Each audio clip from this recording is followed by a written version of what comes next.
Nous sommes en l'an 4800. Une attaque extraterrestre a eu lieu lors des années 3000. Toutes les espèces vivantes ont été exterminées. La Terre vit dans le plus profond des chaos depuis maintenant 1800 ans. Revenons avant cette attaque. En 2040, les humains ont fait une découverte de la vie extraterrestre, et plus précisément des bactéroïdes.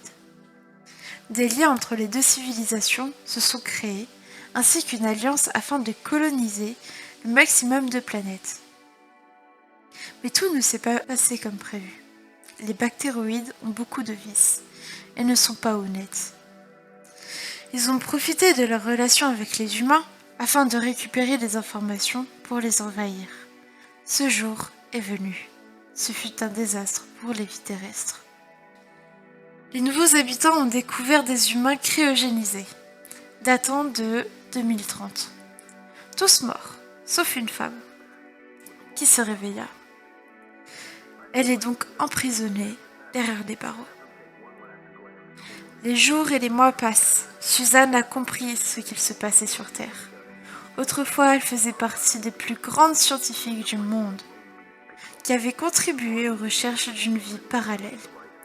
Elle étudie discrètement les capacités et le comportement des bactéroïdes, afin de sauver la situation.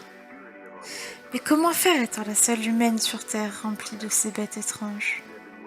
Elle décida de prélever des échantillons d'ADN sur les corps qui n'ont pas survécu à la cryogénisation, et elle établit des plans, et arrive enfin à s'enfuir.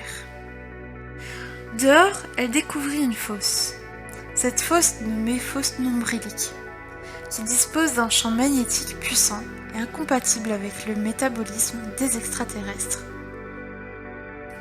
Au fond se trouvent des épaves de robots guerriers, sûrement ceux qui ont essayé de lutter contre l'attaque. Notre scientifique fait des tas d'expériences à l'aide des échantillons d'ADN. Les années passent, les efforts payent. Voilà le premier prototype d'humanoïde recréé. Mi-humain, mi-robot. Au fil du temps, d'autres ont été créés, des mages, des samouraïs, des vikings, toutes sortes de cultures qui, en combinant leurs forces, deviennent très puissantes, formant une tribu. Elle est nommée les technoïdes. Tous unis contre les bactéroïdes, c'est une bataille qui s'annonce violente, avec un but et une croyance précise, devenir humain.